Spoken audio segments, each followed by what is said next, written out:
we have a lawyer, so I thought I'd do something a bit lawyerish, if nothing else, which is the age-old question of whether or not animals can commit crimes.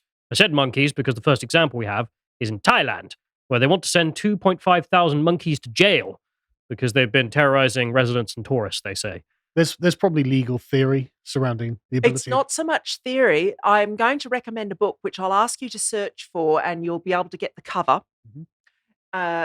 That if you're interested in this stuff and specifically interested in this weird stuff with monkeys and also just generally with primates and highly intelligent animals, so your primates, highly intelligent pet animals like a British short-hair cat or a border collie, dog, quarter horse, bring my cats to justice. Yeah, how intelligent does it have to be? Sort of pretty bright animals.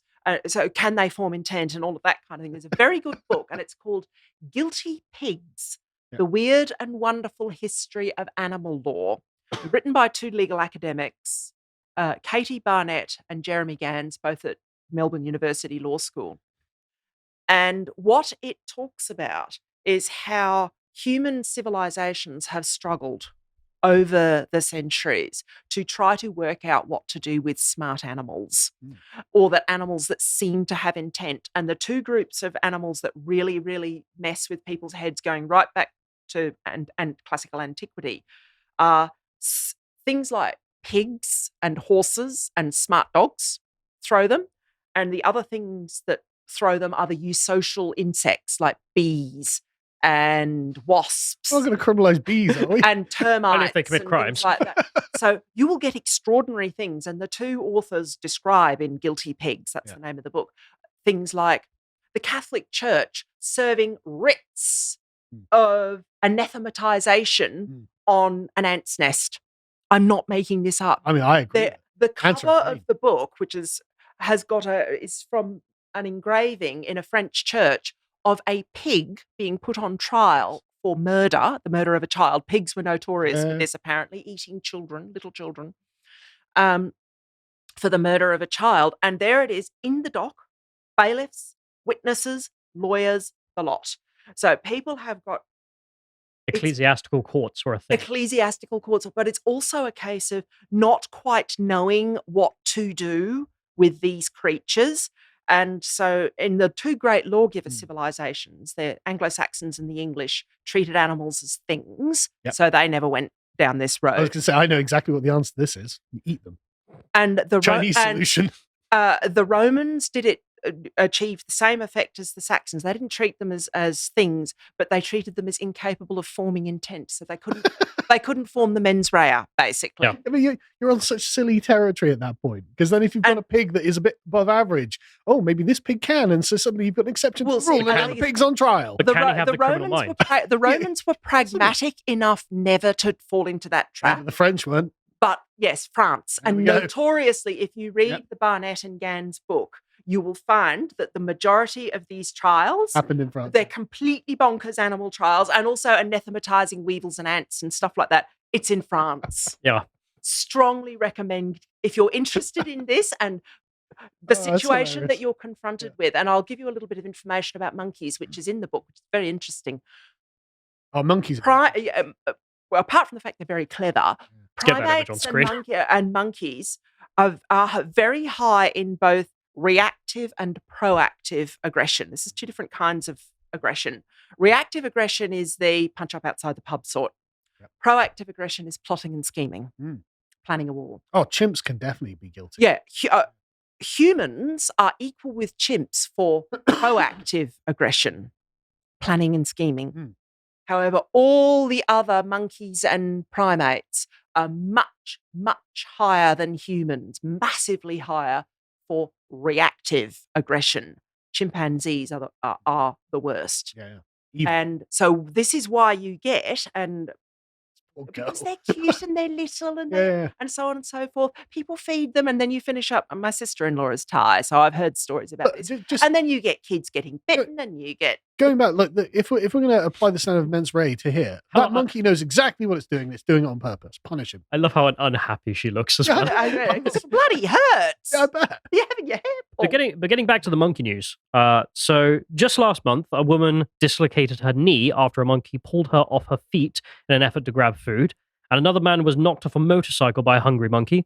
Local officials have tried to create designated monkey feeding areas near tourist destinations and threatened fines to those caught feeding monkeys outside of those areas. See, if John wasn't on holiday, I'd just barbecue it. But a few troops of highly territorial monkeys have dominated the designated feeding areas, causing rival monkey groups to go bananas. Oh, for God's sakes. Harassing humans and other areas. So because those groups this is the thing, because you get differences between monkeys the same way you do between people. They're better at proactive aggression, so they can plan and scheme. You're a monkey racist as well, Helen. Oh, but the point being that, the summation there from at least the Thai officials is that monkeys are causing problems that we need to send them to jail, which... Why? Yeah, they're not the first, it turns out. But why jail? No. This is an ongoing issue with how humans relate to the smarter of the animals. Yeah. We're not good at it. It's worth having a read of Guilty Pigs to understand that even extremely capable people who really should know better stuff this question up. It's a very really easy thing silly to screw up. Yeah. But it goes on, because you go to India, this is a story a while back, world's only monkey jail has been turned into a school for delinquent chimps because they've gone soft on crime in India.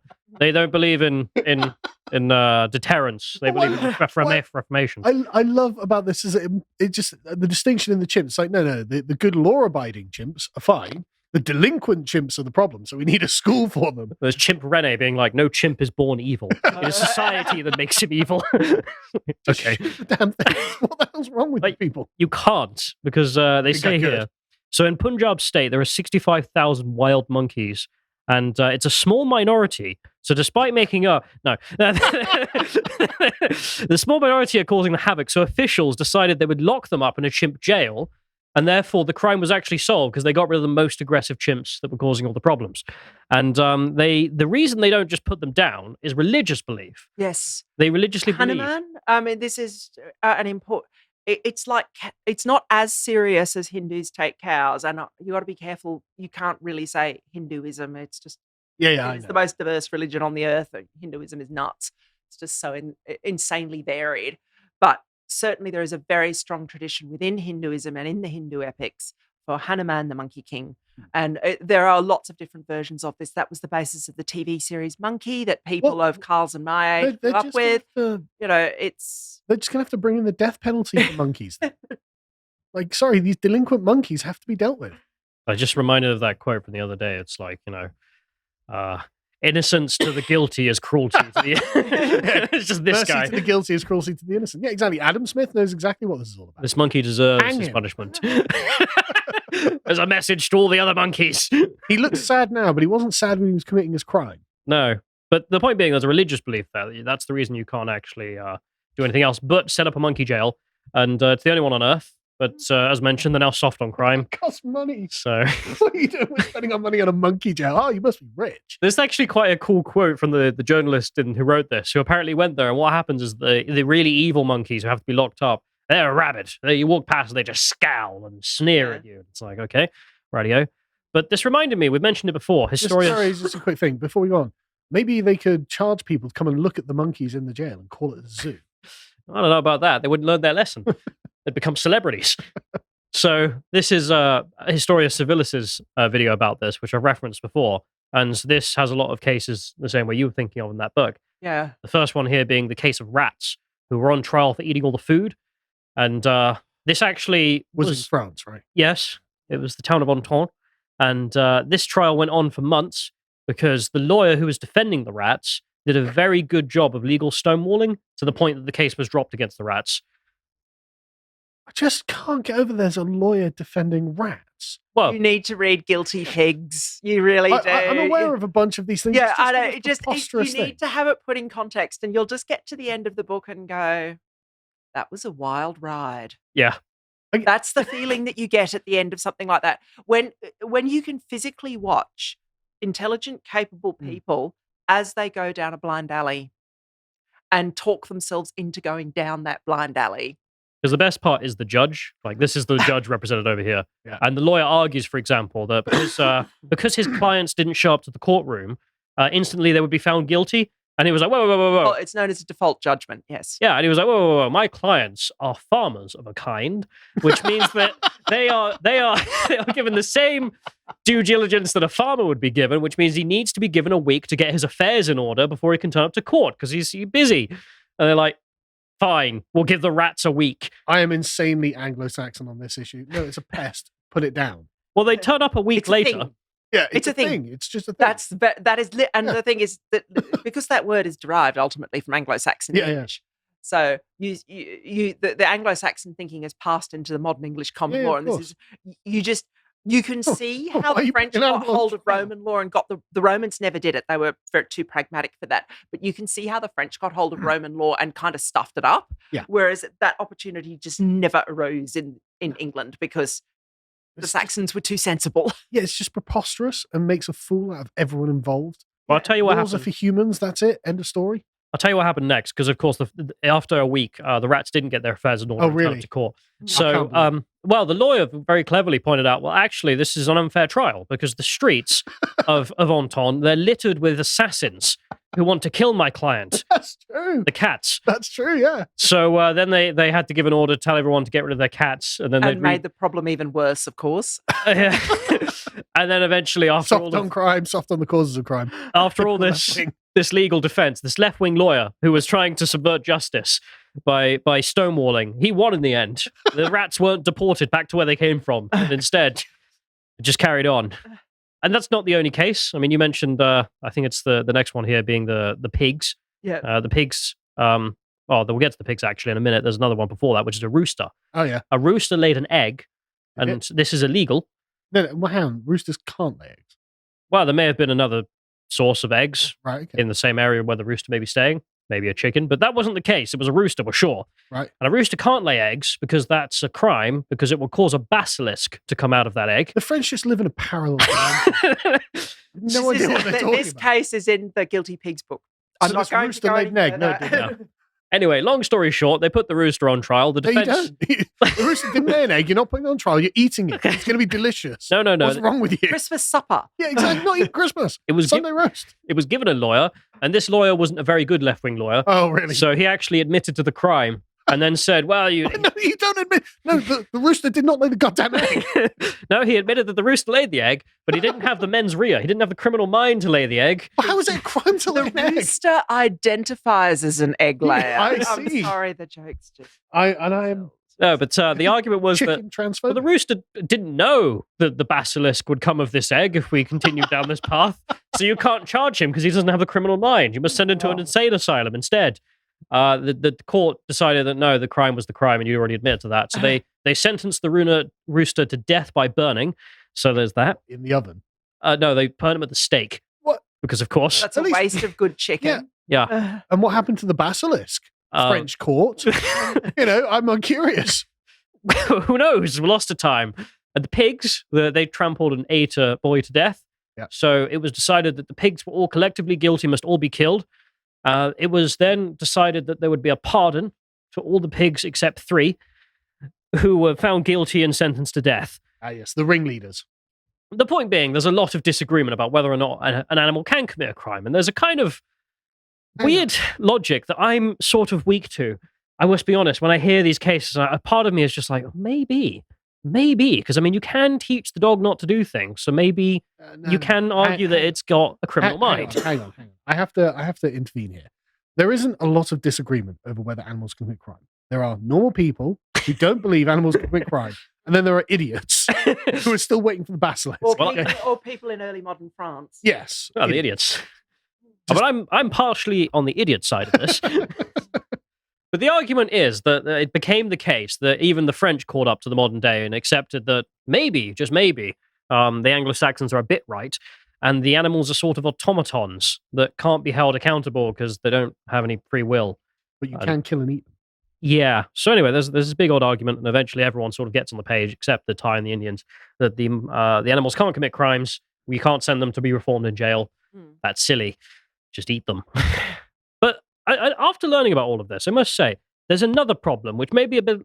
This comparison may not be the most politically correct way of doing it, but Oh yeah, go on. Where's this going, Callum?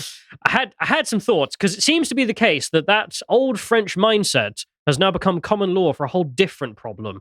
Because of course, Europeans now, as large European nations, take this view that there are Europeans and then there are non-Europeans, and the non-Europeans are basically automatons. Can't be held accountable for their actions. We shall not punish them for their crimes. Well, this is the thing. The oppressor-oppressed thing. It's a type of thinking that leads. The oppressor has agency but no feelings, and the oppressed have feelings but no agency. And that's the inevitable corollary of thinking that basically brown people in poor countries can't do anything or can't think for themselves. And where you see it, the really obvious example of it is Israel in Gaza. So the Israelis are robots who are responsible for what they do, and the Palestinians are feelings and don't have any agentic responsibility for what they do. But that's just an obvious recent example. It is very, very common everywhere. And It's congenital in leftist thought. it's just, and it does mean, of course, that's why you get this situation where they can't understand why someone like Arif Ahmed, the free speech bloke who was originally from Cambridge University and an academic, or they can't understand someone like Calvin Robinson, who works for your own show, who's West Indian background, that because they've got this idea that everybody has to be basically a widget. It's that widget thinking again. And It's a madness. it's a type of madness because Oh, yeah. people don't, it's actually incredibly racist. Yeah, this is In why the old-fashioned sense of racist, as in they paternalistic. all think X, they all think Y. And and your parents probably raised you the same way as well. If that flew out of my mouth as a child, and I had pretty conservative country parents in Queensland when Bjork Peterson was Premier, if I'd have said that all black people are all, in Australia, it would have been all Aborigines think X, I'd have had my backside tanned by my folks. And they're Because like, no, it's this percentage. But it's just a case of don't do that, because even in one family, people don't necessarily agree on politics or sport or Well, the whatever. point is they're not animals. The point is they're humans, and therefore they're rational beings who are capable of a diversity of thought. Look, Unlike- Anglo-Saxon speaking, I'm sorry. that's Unlike not- the pigs or the monkeys, who are actually animals, and you can just classify them all as just being things. That's totally fine. Well, we'll start off with the case, or at least the French case, as to why this is maybe not the case, because there seems to be a recurring problem. There will be. yeah. It won't be just one case. There are hundreds of these cases. That Was Clive Lewis like, I mean, "Oh." Barnett and Gans in the book have a map of France with little stars where they all are and stuff like that. Yeah. But I tried to go through the details to make sure I've got some good examples for anyone who's just jumped on this. So this is a chap, and this chap here is a Somali migrant who screamed Allahu Akbar while stabbing 3 German women to death. Now, he's not going to prison because, well, Should be hanged. he claimed he was fulfilling his jihad Okay, now what? and then shouted Allahu Akbar by stabbing these women to death. But was his argument like, look, jihad's over now? But this is him in the docket being like, yep, I did it. I killed them because God's great and jihad, I need to kill non-Muslims. And the court decided after hearing him say that he's actually psychologically unwell and must be sent to a closed psychological ward. Right. This Not a prison. is the German equivalent of Broadmoor, basically. Myra Hindley, Yeah. Fred and Rose West, that kind of thing. I will make one little comment here that is a bit disturbing, but it's worth thinking about. In the DSM, Diagnostic and Statistical Manual of Mental Disorders, and I think it's in the 5th one, the latest one, but it's certainly been in all the editions up until the 4th, and I doubt that they'd have changed this. If you look at a religion, all of them, but the monotheistic ones, and particularly Islam, tend to be the worst. If you look at them and strip away all of the history and culture and things that feed into them, they look like a cult. Yes. They look like a conspiracy. Yeah. And the thing is, that kind of thinking, the reason it's in the DSM is because when you get that in a human individual, there's a diagnosis often that attaches to that, particularly if they're violent. It'll be something like paranoid schizophrenia or one of the very serious conduct disorders, personality disorders, or that kind of thing. And so the only mechanisms we've got in Western countries when confronted with this very unmediated religion that has not been modified by culture and history, particularly not Somalia, that's a failed state, is to say, you're a loony. Yeah. You're a loony. And we don't realize that, no, if you actually take those religions very, very seriously, particularly if you go back to the early days of the religion, the founders and their mates and so on and so forth, there is a reason why the early accounts of Muhammad from people who are his critics and the early accounts of Jesus from people and the early Christians from people who were their critics, there is a reason why the most common criticism is, you're doolally. That's why you get that. People aren't idiots when they see these groups behaving in this way. The perception that they may have serious mental problems is not left field.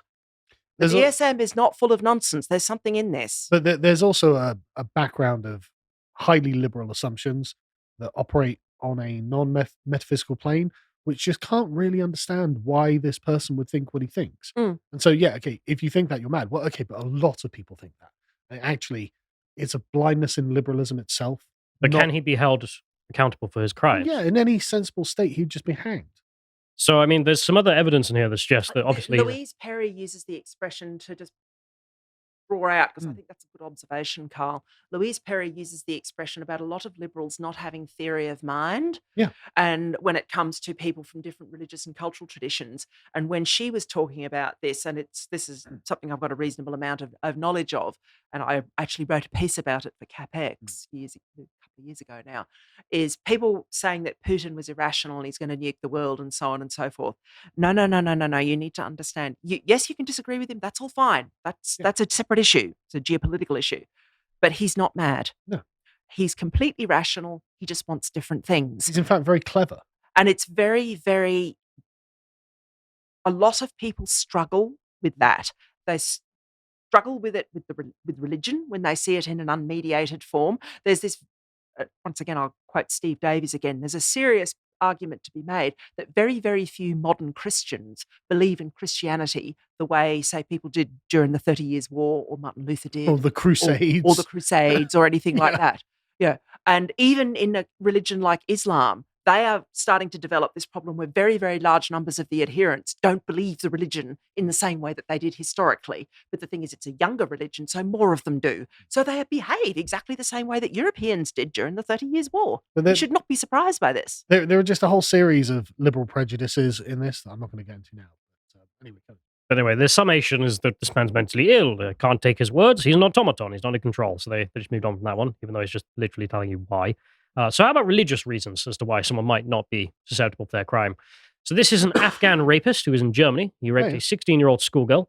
He's not going to prison. He's being sent on an anti-aggression course because that was the problem. They say here that the evidence is that he's definitely not someone who doesn't understand what he did, because he's a very smart liar, because he says to the court that you can't deport me because I'd be persecuted by the Taliban if I went back, which... Yeah. But also he did... It's very tempting with people like this to just go, gee, the Taliban are horrible people, but so are you. So let's just put you all in a bucket. Just make it a good argument for the Taliban. The kicker is that he actually was on holiday there in January of that year. So meaning he was there about the same time I was. And in Afghanistan. Yes, with the Taliban, even though he's telling the court, if I went back, I would be killed. He goes back regularly for holidays. Speaking to the Bild newspaper... Just a quick thing here. I'm glad that we completely abandoned the concept of restorative justice at this point. It's like, okay, well, I know that you're a 16-year-old schoolgirl. This random foreigner comes up, brutally rapes you, and we're not going to send prisoners to send them on an anti-aggression course, because this is entirely rehabilitative at this point, right? There's the other problem, of course, and this is it. The book to read that actually goes through all the data on this is Rob Henderson's Troubled. Is if you get a young male criminal, and rapist, murderer, Yeah. whatever. The way to fix him is literally just to lock him up until he ages out of it. Beatings. And the general rule is that if it's a serious crime, you lock them up until they've turned 35 because they just age out of it. I would say floggings as well. There needs to be some. This is the Singaporean argument. Yeah, I've come to the sort of pagan position of no, it's retribution now. You did something terrible. You knew you shouldn't have done it. You need to suffer in order so the person that you committed that crime to can feel some sort of catharsis out of this. But getting back to the Singapore point, is he a doesn't largely have a Buddhist criminal country, and they still have corporal punishment That's of this very type. based. But getting back to the point, he literally doesn't have a criminal mind, at least according to modern European thought on this. Yeah. Because in this case, they said... feeling no agency. But also, there's no consideration for the victim that she might actually need to see him engaging in some suffering in order for her to have some sort of closure and completion of the process. We're never going to get that far because the judge said that he's a prime example of getting on well in Germany. In principle, he is fully integrated, were the judge's words. Look, right, I lived in Germany for 8 years, right? The average German is not like this man, I'm just saying. Anyway, Germans are very civilized. On top of the anti-aggression in defense of Germany, from me. And on top of the anti-aggression course, this Muslim man who goes back to visit Taliban-controlled Afghanistan, he's also prohibited from drinking alcohol, which he says was an aggravating factor in the rape. So there we are. I'm sorry, this is one area where I agree with the old Scots criminal law. In the Scots criminal law, alcohol aggravates. It doesn't mitigate. Absolutely. And the rationale behind it from Baron Hume, who was related to David Hume but is not the same person, one of the Scottish criminal institutional writers. And he made the very telling observation, two observations. One, you put the alcohol in yourself, you chose. But the other one was, if the people of Scotland were able to say that they did not commit a crime because they were consuming whiskey, and he specifically talks about whiskey, he said the jails of Scotland would be empty. Wow. And I think that captures quite a lot of this. But in this particular case, I can't help but notice if he was European, I don't think he would have got the anti-aggression course. Really? You think? I think it's the Germans doing the German thing. Now, the Swedish have also joined in. They did the same with a child rapist. Raped a 12-year-old girl. And, well, he was sentenced to gender talks. Yeah. That sounds like quite punishment. 150 hours of youth care, which involves 3 months of talking about relationships, gender norms in Sweden, emotions, and the pyramid of violence. So there we are. Literally just religious reasons. I can't think of any other reason why you would say that the Syrian national isn't just going to prison for child rape, if not deportation, which apparently isn't on the cards. The parents must have just been like, right, okay, all right. Here's another one. I remember that. Germany, Syrian migrant who robbed pensioner and smashed up 245 car windows with a hammer in a violent spree. He avoided jail. He's actually getting nothing. I mean, at least he's not a rapist. Well, they had video evidence from a CCTV camera of him beating up the old woman and then robbing her at the ATM. And then they knew from other evidence of all the cars he'd been smashing. The reason he did that is because he was driving without a license in Germany. So then they took his car. So he went, well, no one else can have cars. Bang, bang, bang, bang, bang. 200 odd. And so they've had all the evidence. They took it to the judiciary, and the judiciary, for no known reason, decided that they weren't going to pursue him, quoting that there wasn't enough evidence. The police union came out and said, we don't understand. Like, just, what? Because they had all the evidence there. I've got the video camera footage. Yeah. Okay, so you could just refuse to bring a prosecution. And the thing is, you can use that video camera footage very effectively. We all saw it with Wayne Couzens and the Sarah Everard case. When you have that footage, you can really, really nail people to the wall with it. That's what makes CCTV so popular. But if it's a Syrian migrant, for some reason, no. We go on here. This is in England, of course, in which a asylum seeker was caught by paedophile hunters.